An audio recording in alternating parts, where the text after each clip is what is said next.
Morning, मैं Rahul Yadav Rahul Educare में आपका स्वागत करता हूं।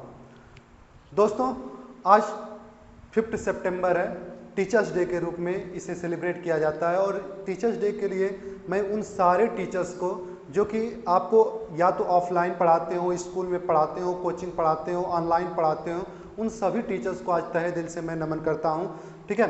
और आज से हम लोग क्या करते हैं, जो इंपरेटिव सेंटेंसेस पढ़ रहे थे उसी को हम लोग आगे कैरी करते हैं। और उस कैरी करते समय हमने क्या किया था, इंपरेटिव सेंटेंस को हमने देखा था कि ये 3 टुकड़ों में बंटता है, यानी 3 पार्ट्स में बंटता है ना, जिसमें एक हमारा मेन वर्ब टाइप का होता है, एक डू नॉट टाइप का होता है, जिस दोनों को हम लोगों ने ऑलरेडी देख लिया था। आज हम लोग पढ़ने जा रहे हैं लेट टाइप। ठीक है, लेट टाइप। देखिए, लेट वाले में भी हमको 2 तरीके से सेंटेंसेस बनते हैं। पहला एक होता है जब लेट के साथ अस लगे। ठीक है, लेट के साथ क्या है, अस आए। और दूसरा वो जब लेट के साथ कुछ और आए, other pronoun or noun, noun और प्रोनाउन, राइट। ठीक है, तो इस तरीके से जो भी होगा, लेट अस अगर आएगा तो उसको हम लोग सेपरेट तरीके से बनाने वाले हैं। और लेट के बाद कोई दूसरा प्रोनाउन आता है या फिर कोई दूसरा नाउन आता है, याद रखिएगा हमेशा लेट के बाद जब भी आपको नाउन या प्रोनाउन मिलेगा, वो अगर हमारा एक्टिव में होगा तो उसमें हमेशा क्या होता है, वो ऑब्जेक्टिव केस में होता है। ठीक है ना। तो लेट मी हो जाए, लेट यू हो जाए, लेट देम हो जाए, इस तरीके से आपको आ सकता है। या फिर लेट सुहान हो जाए, लेट राम हो जाए, इस तरीके से मतलब कुछ भी नाउन या प्रोनाउन उसमें आता है। तो इन दोनों को हम लोग सेपरेट बनाते हैं। ठीक है, इसको थोड़ा सा बनाने का अलग तरीका होता है। अगर कॉन्सेप्ट समझेंगे तो वही सेम मिलने वाला है, बट फिर से हम लोग देख लिया जाएगा। ठीक ना। तो जैसे इसमें क्या होता है, पूरे लेट वाले में जो हमारा सेड होता है, या फिर आप कह सकते हैं कि सेड टू होता है, it is change to suggested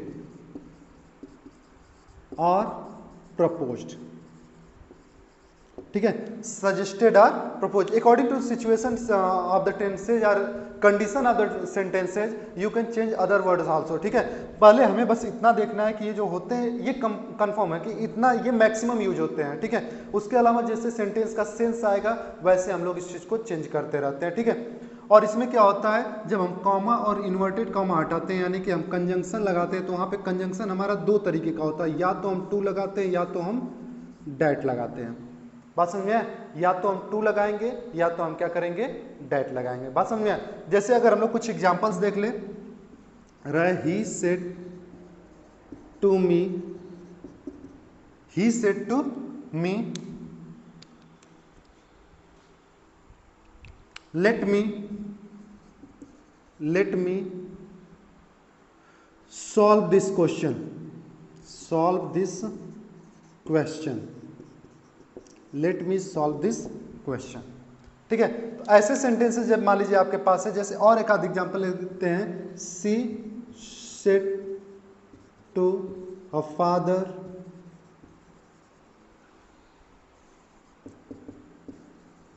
late me study tonight, let me study tonight. ठीक है, इस तरीके से अगर हमारे पास सेंटेंसेज है तो हम लोग इसका क्या करेंगे, जब कन्वर्ट करेंगे तो पहला तरीका हमारे पास क्या है, ही प्रपोज्ड मी, ही प्रपोज्ड मी या फिर ही सजेस्टेड मी। ठीक है, ही प्रपोज्ड मी या ही सजेस्टेड मी, यहां पे लगाएंगे टू। बस समझ में? टू लेट मी क्या है, फिर से वही चेंजिंग आप जैसे प्रोनाउन का करते थे वैसे ही करने वाले हैं, चेंज प्रोनाउन का। ठीक ना। जैसे यहाँ पे आपका मी है तो मी का किस में कन्वर्ट होगा, it will change according to subject, subject is he, तो यहाँ पे क्या होगा, to let him solve this के जगह पे क्या करेंगे, डैट, या फिर ज्यादातर केसेज में आपको क्या करना पड़ेगा, द का इस्तेमाल। मैंने बताया था ना, एडजेक्टिव के तौर पे होगा तो द का इस्तेमाल करेंगे। ठीक है, यहाँ पे एडजेक्टिव के तौर पे भी है। ठीक है, दिस क्वेश्चन क्या कहते हैं ना, तो ये एडजेक्टिव हुआ, तो यहाँ पे मैक्सिमम आप क्या करने की कोशिश कीजिएगा, द करने की कोशिश कीजिएगा। हाँ, अगर आपके ऑप्शन में अगर डैट दिया हुआ है, द दिया ही नहीं है, तो अब आप डैट पे जाएंगे। ठीक ना। तो यहाँ पे क्या होगा, सॉल्व डैट क्वेश्चन। ठीक है, अब इसी चीज को अगर हम लोग दूसरे तौर पे बनाने की कोशिश करें तो हमारे पास जब मतलब टू लगा के हमने बना लिया, अब डैट लेके बनाते हैं। ठीक है, तो डैट लेके बनाते समय हमारे पास एक चीज होता है कि हम लोग जो भी हमारा ये लेट मी होता है, जैसे लेट के बाद जो भी ऑब्जेक्टिव केस आएगा, ठीक है, it will change into subjective case. क्या होगा, ये सब्जेक्टिव केस में हो जाएगा according to the our change of pronoun rule. जैसे मी है तो सब्जेक्ट के हिसाब से चेंज होगा, बात समझ में। बट यहाँ पे चूंकि हमने क्या लगाया, जैसे ही के अकॉर्डिंग चेंज होगा, लेकिन हमने यहाँ पे इसीलिए इसका ऑब्जेक्टिव केस हिम लगाया। बट जब हम डैड के हिसाब से करेंगे तो इसके जगह पे हम लोग क्या लिखेंगे, सब्जेक्टिव केस लिखेंगे, और उस सब्जेक्टिव केस के बाद हम लोग क्या लिखेंगे, शुड लिखेंगे। बात समझ में। चलिए देखते हैं, जैसे अगर इसे हमें करना हो तो क्या करेंगे, ही proposed me that, he proposed me that, that के बाद यहाँ पे let me, तो me क्या होगा, it will change according to he, ठीक ना। उसके बाद हम लोग यहाँ पे चूंकि ये ऑब्जेक्टिव केस में है ना, बट यहाँ पे हम ऑब्जेक्टिव में लिखे क्या लिखेंगे, सब्जेक्टिव केस लिखेंगे, और हिम का, ही का सब्जेक्टिव क्या होता है, ही, उसके बाद लिखेंगे शुड, उसके बाद क्या लिखेंगे, शुड, उसके बाद solve the question, solve the question. पसंद में। तो he propose me that he should solve the question, इस तरीके का हमारा सेंटेंस बनेगा। बात समझ में आ रही है ना कि मैं कहना क्या चाहता हूं। इसको भी देखिए, अगर हम दोनों तरीके से करते हैं तो क्या हो जाएगा, शी सजेस्टेड, यहां पे देखिए थोड़ा सा आप रिक्वेस्टेड शब्द का भी इस्तेमाल कर सकते हैं, फादर से बोल रही है तो बोला ना कि सेंस के हिसाब से आप चेंजेस कर सकते हैं, ठीक है।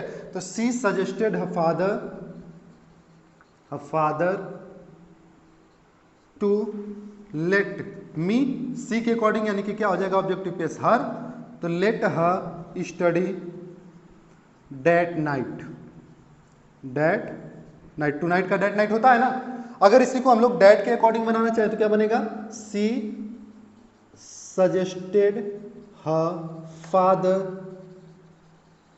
डैट, हर फादर डैट, ठीक है। उसके बाद क्या हो जाएगा, यहाँ पे शी होगा क्योंकि सब्जेक्टिव केस ही लगेगा, she should study that night, she should study that night.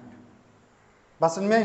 तो ऐसे करके हम लोग क्या करेंगे, सेंटेंसेस को बनाते हैं। अब आप कहोगे सर सजेस्टेड और प्रपोज्ड में कब पता चलेगा कि सजेस्टेड लगाएं, कब पता चलेगा प्रपोज लगाएं, दोनों का सेंस एक ही होता है, ठीक है। तो आप लगभग जैसे एकदम क्लोज होते हैं, तो आप चाहें तो जिसको जहाँ पे लगा सकते हैं। और वैसे भी आप तो कंपटीशन में बैठेंगे और कंपटीशन में आप थोड़ी ना सोचेंगे, सोचने वाला सोच के दिया होगा, बस आप उसको अकॉर्डिंग चलेंगे ना, ठीक है। तो इस चीज़ को ध्यान रखिएगा, ओके। तो आइए कुछ आगे भी देखते हैं। ये तो मेरे जितने भी एग्जांपल्स थे, ये एग्जांपल्स इस तरीके से थे कि लेट के बाद कुछ अदर प्रोनाउन आएगा तब क्या करेंगे, ठीक है। अब हम लोग देखते हैं लेट अस में क्या करेंगे।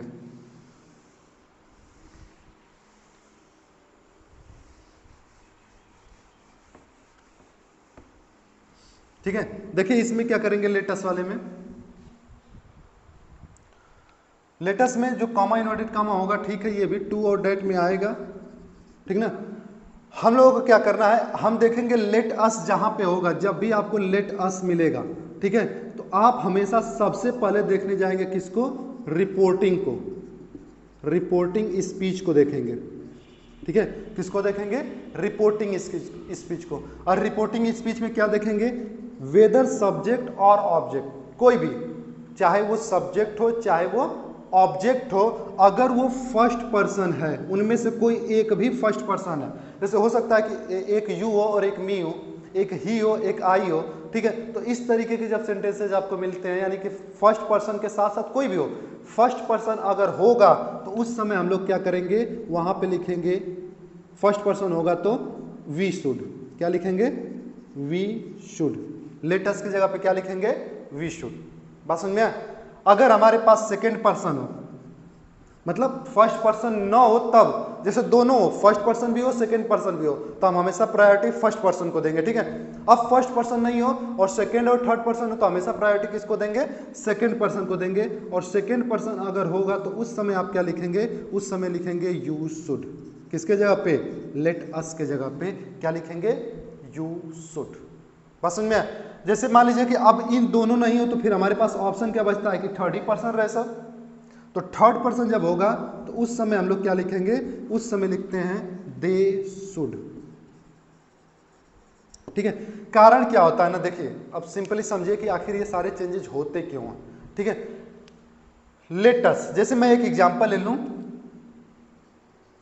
ही said to me, comma inverted comma, let us go for a walk, let us go for a walk, ठीक है।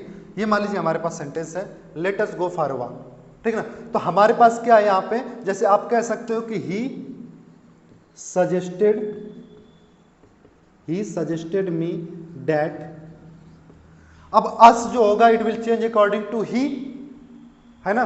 तो ही है, फिर आपको अगर याद होगा मैंने बताया है कि यहाँ पे अगर ये प्लरल होगा तो उसका भी प्लरल रूप लगेगा, तो आप इसके अकॉर्डिंग कहोगे कि सर ही तो थर्ड पर्सन है और उसके लिए प्लरल फॉर्म क्या होता है, दे होता है ना, यानी कि यहाँ पे दे लगना चाहिए। बट ऐसी बात नहीं है। बात क्यों ऐसी नहीं है, क्योंकि लेट अस में आपको इसको भी इंक्लूड कर लिया जाता है।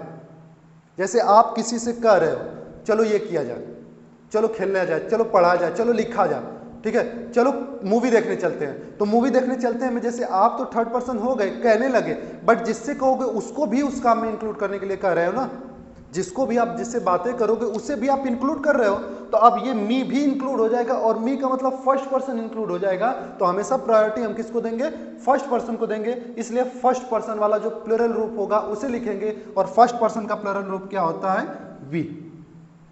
बात समझ में है? इसलिए हम लोग क्या करेंगे कि फर्स्ट पर्सन अगर होगा तो वी लिखेंगे, ठीक है। जरा एक समय के लिए इमेजिन कर लीजिए कि यहां पे यू, तो उसने तुमसे कहा, तो चलो वॉक करते हैं, ठीक है। तो वॉक करते हैं के लिए जब कहा तो उसने क्या कहा होगा कि जो उसने कहा होगा, जिससे कहा होगा उसे भी करा होगा ना, चलो तुम भी चलो, बस में, यानी कि उस सेकेंड पर्सन को भी वो क्या कर ले रहा है, इंक्लूड कर ले रहा है, और इसलिए प्रायोरिटी इस बार सेकेंड पर्सन को मिलेगी, और सेकेंड पर्सन का प्लरल रूप यू ही होता है, इसलिए आप यू लिखेंगे। बस समझ में, और बाकी कुछ नहीं रहा तो दे लगाएंगे, यानी यहाँ पे भी अगर मान लीजिए ही सेड टू देम या ही सेड टू हर ऐसे हो गया, तो फिर जाहिर सी बात है थर्ड ही पर्सन है तो आप प्लरल लगा दीजिए, कोई दिक्कत नहीं है। बस समझ में, तो यहाँ पे मी होगा तो यहाँ पे क्या हो जाएगा, we should go for a walk. बस समझ में ना। तो इस तरीके से हम सेंटेंसेस को करेंगे। इसका स्क्रीनशॉट ले लीजिए, फिर हम लोग क्या करते हैं, कुछ और एग्जांपल्स देखने की कोशिश करते हैं, ठीक ना। आइए कुछ एग्जांपल्स देखते हैं। The teacher said to student let us celebrate this festival, तो क्या हो जाएगा, टीचर सजेस्टेड स्टूडेंट दैट, क्या हो जाएगा, let us, it will change according to any first person, teacher and student both are third person means we will use here they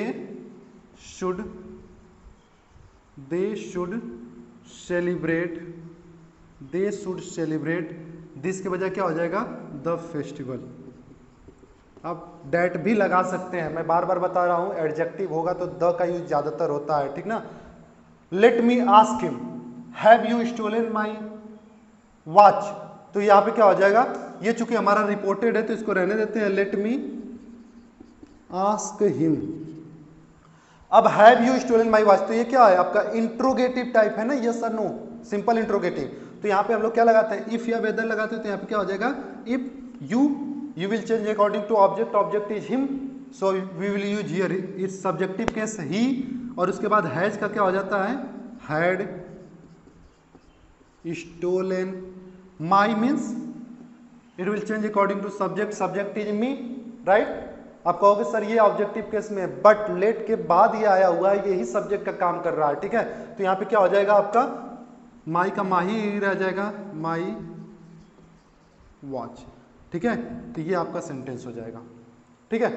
next देखिए, do you ask him let us play cricket, क्या तुम उसे पूछते हो चलो cricket खेलते हैं, ठीक है। तो ऐसे सेंटेंस में क्या हो जाएगा आपका, यहां पे हो जाएगा, ये तो सेम रहने दीजिएगा, do you ask them, sorry him नहीं है, देम। उसके बाद क्या हो जाएगा, that, do you ask them that let us का मतलब फिर से वही बात देखिए क्या है, तो यहाँ पे यू सेकेंड पर्सन है और देम क्या है थर्ड पर्सन है तो आप क्या करेंगे, सेकेंड पर्सन को प्रायोरिटी देंगे, यानी क्या हो जाएगा, that you should play cricket, ठीक है। Do you ask them that you should play cricket और क्वेश्चन मार्क, ठीक है। Can you suggest him we are thinking for his future, क्या आप उसे सजेशन कर सकते हैं कि मतलब उसे समझा सकते हैं, बता सकते हैं, सजेशन कर सकते हैं कि हम लोग उसके फ्यूचर के बारे में सोच रहे हैं, ठीक है। तो यहां पे क्या हो जाएगा, कैन यू सजेस्ट हिम, ठीक है। We are thinking for his future, ये क्या है आपका असर्टिव सेंटेंस है, और असर्टिव में हम लोग कंजंक्शन क्या लगाते हैं, डेट। तो यहां पे क्या हो जाएगा, that. We will change according to subject, और सब्जेक्ट क्या है, हाँ इस चीज को ध्यान रखिएगा, सब्जेक्ट यहां पे क्या होगा। तो यहाँ पे आपको सीधी सीधी बात होगी, आप हमेशा यू के साथ जाएंगे, ठीक है। बट कभी कभी यहाँ पे फर्स्ट पर्सन की बात आ जाएगी, क्योंकि मैं अगर आपसे कहूँ क्या आप उसे समझा सकते हैं कि हम लोग ठीक है, हम लोग जो है वो क्या कर रहे हैं, उसको उसके फ्यूचर के बारे में सोच रहे हैं, ठीक है। तो कभी कभी ये ट्रिकी हो सकता है, बट मैक्सिमम आपको जो प्रायोरिटी देना आ जाएगी, जैसे अगर ऑप्शन में आ जाए आपको वी और यू दोनों में से क्या करेंगे, तो आप हमेशा यू की तरफ जाएंगे, ठीक ना। तो यहाँ पे क्या आएगा आपका यू, यू ही होगा ना सब्जेक्टिव केस। और उसके बाद आर की जगह पे क्या हम टेंस चेंज करेंगे, तो नहीं करेंगे। कैन जो होता है वो प्रेजेंट फॉर्म में आता है, और प्रेजेंट होता है तो हम लोग टेंस में चेंज नहीं करते हैं, इसलिए क्या हो जाएगा, you are thinking for his, third person no change, his future, ठीक है, and question mark. Now inform him I am waiting for him, उन्हें सूचित करो कि मैं उनका इंतजार कर रहा हूं, ठीक है। तो यहां पे क्या हो जाएगा, इन्फॉर्म हिम, ठीक है, डैट क्योंकि असर्टिव है, that I am waiting for him, तो आई क्या होगा, सब्जेक्ट की तरह होगा, और सब्जेक्ट इसमें क्या है, देखिए जो बोलता है इंपरेटिव सेंटेंस में, जो बोलने वाला होता है वही आपका तो सब्जेक्ट है। और यहाँ पे हमने अगर कहा इन्फॉर्म हिम, तो उसका मतलब मैंने कहा जो यहाँ पे आई होगा वही होगा ना, बस समझ में। तो हमेशा इसमें जब सब्जेक्टिव केस की बात करेगा, जब इंपरेटिव सेंटेंस को रिपोर्टिंग के तौर पे देखे, तो आप हमेशा उसको क्या मानने की कोशिश करिएगा, हमेशा उसको फर्स्ट पर्सन मानिएगा सब्जेक्ट को। तो यहाँ पे क्या बन जाएगा, इन्फॉर्म हिम डैट, आई का आई ही रहेगा, और उसके बाद आई एम वेटिंग फॉर हिम। तो देखिए फिर से वही बात है, इन्फॉर्म यानी इंपरेटिव सेंटेंसेस हमेशा प्रेजेंट में माने जाते हैं, यानी जब इंपरेटिव सेंटेंस आपका रिपोर्टिंग में होगा उस समय भी आप रिपोर्टेड के टेंस को चेंज नहीं करेंगे, यानी यहाँ पे क्या हो जाएगा, आई के साथ एम ही लगेगा, वेटिंग फॉर हिम, ठीक है। तो इस तरीके से हमारे सेंटेंसेज बनते रहेंगे। हमने पूरा इंपरेटिव को जो मेन वर्ब टाइप था, डू नॉट टाइप था और लेट टाइप था, इसको देख लिया है। नेक्स्ट वीडियो में इससे रिलेटेड अच्छे से प्रैक्टिस करेंगे, जो क्वेश्चंस पिछले कहीं पेपर्स वगैरह में पूछे गए हैं उन पेपर्स को भी हम लोग सॉल्व करने की कोशिश करेंगे। सारे मैटर तैयार है, बट आज थोड़ा सा टीचर्स डे है, मैं भी काफ़ी बिजी हूँ, इसलिए आज के लिए बस इतना ही रखता हूँ। Thank you very much.